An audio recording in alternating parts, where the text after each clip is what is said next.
Chapter 13. The 3 months of Phillip-Franz's leave were too quickly over. He was also sent to the Russian front. I dreaded the thought of parting with him, for he was such a joy and consolation to me, and in him were centred my hopes for the future. I tried, as I always did, to steel myself against the day of parting. I had comforted myself by looking ahead down the years, with Phillip-Franz married and established in Gutenberg, just as Enoch and I had been. When that time came, I would go to Weisendorf, which was to be my widow's estate. In Weisendorf I would place the things which held hallowed memories of my life with Enoch. There, during the remainder of my life, as Dowager Baroness, how strange it sounded, I would live surrounded by my dearest possessions. All the way to the station, I tried to keep my mind occupied with these fanciful thoughts. While I planned for the future, I realized the danger of becoming attached to Phillip-Franz in too possessive a way. He was trying so hard to take his father's place. This day of parting was for me heart-rending, far more difficult than any which had preceded it. After Phillip-Franz had gone, my mother-in-law came to Gutenberg for a visit. Her own profound grief over Enoch's death brought us a little closer together. It was the first time that I had seen any hope that the barrier between us might eventually be removed. Everyone tried to make life as easy and pleasant for me as possible. My own mother was living with me, and she tried to revive my interest in my music and art, things outside the usual routine of my life. But my mind was completely absorbed in Enoch's death and the new religious consciousness which it had awakened in me. My brother-in-law, Karl Ludwig, was a great help to me, but he was soon ordered to serve in the Counterintelligence Corps in Supreme Headquarters of the Abwehr in Berlin. Admiral Canaris, who knew of the Gutenberg's long years of political activity, personally called Karl Ludwig to act on his staff. He was given the rank of captain to enable him to assume an active part in the anti-Nazi group which was hidden within the network of the Abwehr. This was very dangerous work, for in the Abwehr there were many fiercely fanatical Nazis. Karl Ludwig was as delighted over the assignment as Enoch had been when he had succeeded in having himself transferred to naval headquarters in Berlin, an assignment which death had countermanded. Now, in the end, it was Karl Ludwig who was going to Berlin. There has been much written about the brave and tireless work of the underground and the resistance groups within Germany, so I shall mention only that part of it which affected myself or my close relatives. As early as 1933, the resistance movement had begun to take form. Men with real insight knew that Nazism was not the answer to Germany's problems. Although Hitler did combat the unemployment of millions, it was with a false economy. This was built principally on the great expansion of armament manufacture. Manpower was so completely challenged into armament that there was scarcely any production of the things for ordinary living. Nazism was strangling and misusing the few remaining German virtues. On the fast rising tide, there was brought into existence what was known as the New Heathen Movement, which was a return to paganism and pre-Christian deities. There was an appalling breakdown of moral standards, and with it a concentrated attack against all religion. As Enoch had predicted in 1926, the Nazis turned the full force of their hate against all religion. Priest and Protestant minister alike were killed, the Protestants not only sacrificing their own lives, but those of their families. This gave new impetus to a truly Christian resistance, a unity of men of all faiths, and a group which was, in a sense, above personalities. These men were from many walks of life, men of science and letters, diplomats, military and professional men, socialists as well as conservatives like Karl Ludwig. The resistance did not take the form of a single highly organized body, but consisted of countless cells and circles. Many of the men who worked unceasingly for years never knew each other or those outside of their own small group. Extreme caution and secrecy were of the utmost importance, for the Gestapo was relentless and the price of discovery was death. The greatest danger within the resistance was the instability of the individual and the possibility that under torture a man would disclose the names of other members. By carrying out much of the work through the Abwehr, the army and diplomatic channels, there was some protection from the thousands of SS spies. In the fall of 1941, I decided to go for a time to live in Munich.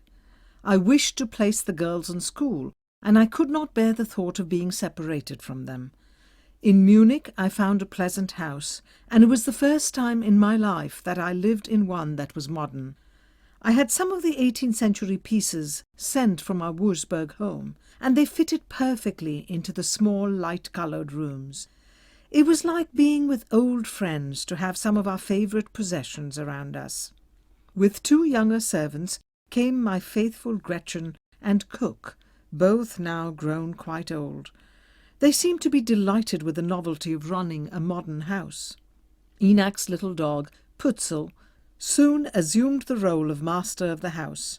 He was not happy about the move to Munich, with no hunting and no walks in the woods. The necessity of living the honourable life of a city dog was not to his taste. In spite of his advanced years in Munich, Putzel became a well-known Don Juan of dogdom. Sometimes he would be gone for days, and then, returning late at night, he would show his little white teeth in an embarrassed smile. In Munich, for the first time in many years, I could be constantly with my daughters. Nivis was just 16 and Teresa 12. The daily life in our small home brought us into a closer and more intimate relationship. But I was not sufficiently interested in their activities. I devoted far too much of my time reading everything I could find which dealt with the realm of the mystical. My one desire was to gain a deeper understanding of the spiritual experience shared with Enak at the time of his death. Passing through a stage which bordered on religious fanaticism, I did not give enough time or thought to what I could do to make the lives of my daughters more pleasant or interesting. I suddenly realized that my dark-eyed Nivis would soon be a young lady, and she was growing very pretty. She was not easy to lead. She was also by temperament very serious and inclined to be critical. In spite of her good looks, she was without any sense of vanity. In fact, she took no interest in her clothes, and everything seemed to hang on her. In despair, I finally asked her confessor to encourage her to take more interest in her appearance. Even that did no good. The priest seemed to be tolerantly amused at my concern. He assured me that when she fell in love, the problem would be solved. There was a great difference in physical appearance, temperament, and mentality between the 2 girls. Nivis took life almost too seriously.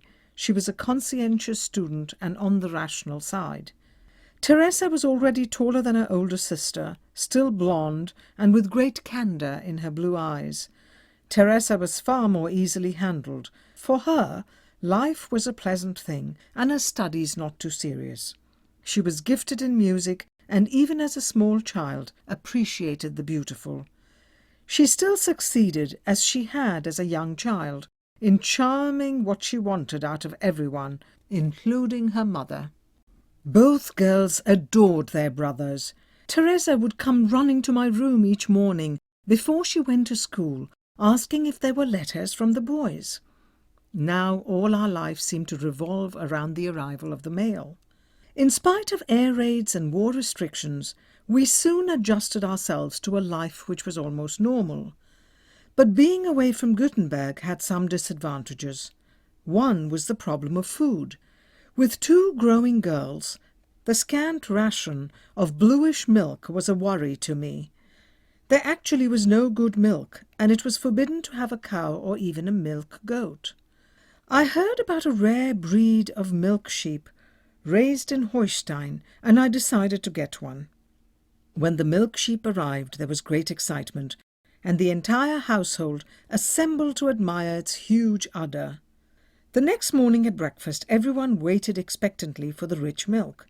Instead, the maid came in with the disappointing news that the animal had given only a few drops. We concluded that it was the strain of the long journey from Holstein, but the following day the result was the same. Very early on the third morning, I happened to look out of my window to see Putzel in the garden following the sheep, his tail in the air, his big ears flying out like saucers. At last he cornered the sheep and proceeded to suck the entire litter of milk. Our mystery was solved. The surroundings of the home in Munich and the new interests and the activities were a tonic to me after long months of grieving. Our Munich home soon became the meeting place for all our friends and also a place for religious and semi-political discussions. Each week I opened my home for a lecture by a famous Jesuit. The new Nazi edict sharply limited the spiritual activities of the individual, and it was necessary to hold such gatherings in private homes. One of the guests who attended these lectures was a professor of philosophy, Kurt Huber, the man who soon paid with his life for attempting to liberate the University of Munich from the spiritual slavery of Nazism. The war was going badly and taking a frightful toll of lives. All around us there was death. An only son, the father, or the husband was killed. My sister Hilda lost her 2 fine sons, who were in the Air Corps. The bomb raids were increasingly heavy in the cities. Thousands of women and children now among the dead. Tears, anguish, mourning, and for what? Why?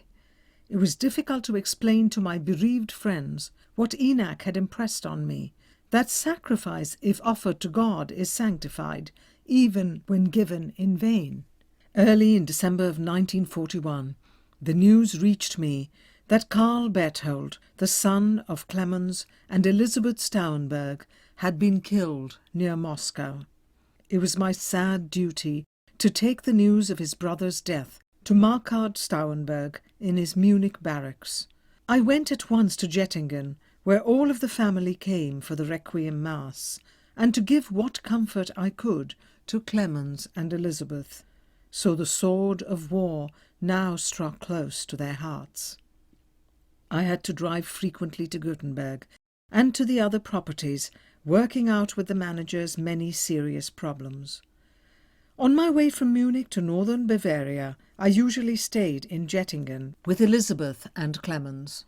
Clemens was having his own problems with his farms, and his advice was valuable to me. I was usually given a quiet room in one of the towers where I could rest and relax for a few days. Most of all, I looked forward to the long talks with my sister-in-law, the exchange of confidences, the sharing of our joys and sorrows. We had been brought closer by the death of Enoch, and now by the sorrow of losing her son. The news was broadcast while I was in Jettingen that Rommel had reached El Alamein. We talked about the brilliant war record of Clemens's cousin, Klaus Stauenberg, who was with the Afrika Korps under Rommel. The happenings in North Africa seemed to us very remote and unreal. In the evenings I would sit and listen to the sound advice of Clemens, but in spite of all his good counsel and my best efforts to cope with the complex management of our property, it was more than I could handle. Even the Nazi authorities finally decided that in view of the importance of our lands in supplying food for the nation, I should, for a time, have Phillip-Franz at home. Early one morning in October 1942, he arrived in Munich, throwing open the door of my bedroom, a huge bunch of golden chrysanthemums in his arms. My heart stood still. It was so like Enoch to come laden with flowers. "Here I am, Mamma," he cried joyfully, "home on a long furlough." That reunion brought deep happiness to me. The days were rich in which I came to know him as a man. I found in this boy of 21 a sober, mature outlook on life. Phillip-Franz was spontaneously affectionate, considerate of my every wish. Those were months in which we discovered a perfect harmony of mind and a unity of tastes. Even the increasing intensity of the air raids did not seem so terrifying when Phillip-Franz was with us. Many times we spent the entire night in the air raid shelter, with bombs crashing over our heads. We would come up at daybreak to find the city in flames. Day after day, following these raids, long rows of trucks would rumble past our house on the way to the cemetery, piled high with hundreds of coffins. But there were days of joy too, when Phillip-Franz would drive the car on the long trips to the properties. He would laugh with pleasure when people, not noticing the grey streaks in my blonde hair, mistook me for his wife. Away from the city, out in the peaceful countryside, war could for a few hours be forgotten. We had long, serious discussions about many things. I liked to probe his mind and find out what was in his young heart. But Phillip-Franz was not always serious. He was full of fun, and how he loved to laugh. I thought of Carl Ludwig as a boy, and how he had amused us with his witty stories. During Phillip-Franz's leave, our little dog Putzel disappeared. Usually when he went on his excursions, he would return to sleep at home, but this time days passed with no sign of him. I did not wish to lose Putzel because he was such a cherished inheritance from Enoch. One morning, Phillip-Franz came to my room to awaken me. "Putzel will come home today," I told him. "Last night I dreamed that I saw him racing through the woods in Gutenberg, looking so proud and young again. His old grey moustache and his little white feet were their old foxy red." When we opened the door which led into the garden, there lay little Putzel, dead. Franz looked at me and shook his head. Too much excitement for such an old man. In November came the news of the landing of the American forces in Africa. This was a great surprise and gave us new hope that the war might come to a speedy end. In December, my son Karl Theodor arrived home from the Russian front for a Christmas leave. He was just in time to go with us on one of those cold, clear Munich mornings to the palace of Cardinal Faulhaber. The cardinal, a close friend and famous for his fearless sermons denouncing the religious persecution of the Nazis, invited my 2 daughters to be confirmed by him in his private chapel. I often thought that many of the people who persecuted the cardinal in those days were people whom he had saved from starvation in 1923 with food and money which he brought from America. Nivis and Teresa looked like 2 little brides in their long white dresses, their veils crowned with wreaths of flowers. People in the streets mistook the boys in uniform and the girls in their white for bridal couples on their way to be married, and called good wishes to them as we passed. We all knelt in the white and gold chapel as Cardinal Faulhaber said the Mass. Before the ceremony of confirmation, the cardinal spoke to Teresa and Nivis with great warmth of heart. He impressed on them the serious responsibility of holding fast to the faith of Christ, the need for true Christian courage and a deep love of God which would withstand the stress and paganism of the times. It was a day of serious happiness for us all. My dear friend Ressel of Kunnersreuth had consented to be godmother by proxy for my own little Teresa. This bond drew us closer and brought great joy to my heart. Instead of going to Gutenberg, we decided to spend Christmas in our new Munich home. Christmas Eve found the 5 of us trimming the tree, each one with his own memories of other years. The gifts were laid out. Phillip-Franz had found a beautiful one for me. It was a Baroque crucifix, which was really a very fine piece of art. But when my eyes first beheld the suffering in the face of Christ, I was frightened. Did this mean that I had another cross to carry? In a few days, Karl Theodor was to fly back to the Stalingrad front. I tried not to allow my mind to dwell on the apprehensive thoughts which filled my heart, but I could not banish them. When we went to the cathedral for midnight mass, I tried to lose myself in prayer and in the magnificent organ music, but all I saw were the black-clad women around me, and all that I heard was their weeping. Karl Theodor knew that he was returning to face a terrible phase of the war, where tens of thousands of lives were being sacrificed at Stalingrad because of Hitler's criminal decree that there was to be no surrender. Karl Theodor was a born soldier. Even in childhood he had not known the meaning of fear. But it was hard for him to face the hell which lay ahead of him, and he made no effort to hide his feelings. I knew the torment that was in his heart. I knew how much he suffered. He would have been glad to offer his young life for his country, the real Germany, the Germany that we all loved, but not for this ghastly lie. He felt my thoughts and answered my unspoken question as I held him close and kissed him good-bye. "We can be glad, Mamma, that it is the Russians that I have to fight. At least they seem to be our enemies." I watched him hungrily as he waved and was gone. Oh, these cruel partings! Would they never end? It was a sad drive home, but I did not expect to find tears in the eyes of Phillip-Franz, something that I had not seen since he was a child. "Franz, what is it?" It was even difficult for him to speak. "Oh, Mamma, I know that I shall never see Karl Theodor again." His premonition only strengthened my own feeling that there was some new tragedy which we must face. Phillip-Franz himself had only 2 more weeks to be with me. During the time that he was at home, there had been many letters from his men. They seemed to be deeply attached to their young officer.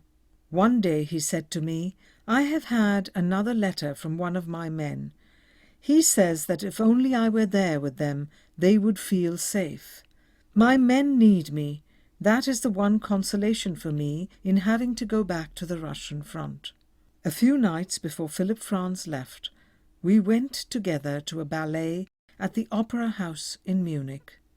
This, for both of us, was a memorable occasion, and I dressed with deep happiness and with the greatest of care. Phillip-Franz thoroughly enjoyed that performance. The ballet with Schubert's music was a thing of winged beauty. During the intermission, we walked slowly arm in arm along the red-carpeted corridor, passing other people who also eagerly grasped a few precious hours of happiness, forgetting for a moment a world of tears and suffering. "Mamma, you know, I feel as though all this beauty were the reality, and the horror which faces me at the front is only a bad dream." My son was very much moved with emotion. "Oh, how I love life! It seems cruel that I might have to sacrifice this wonderful life, even before I have really begun to know it or to understand it." On the day of his departure, we went to early Mass in St. Michael's Church. Kneeling side by side to receive Holy Communion, I prayed fervently, "Let this be the bond between us, always." I packed Phillip-Franz's things in aching silence.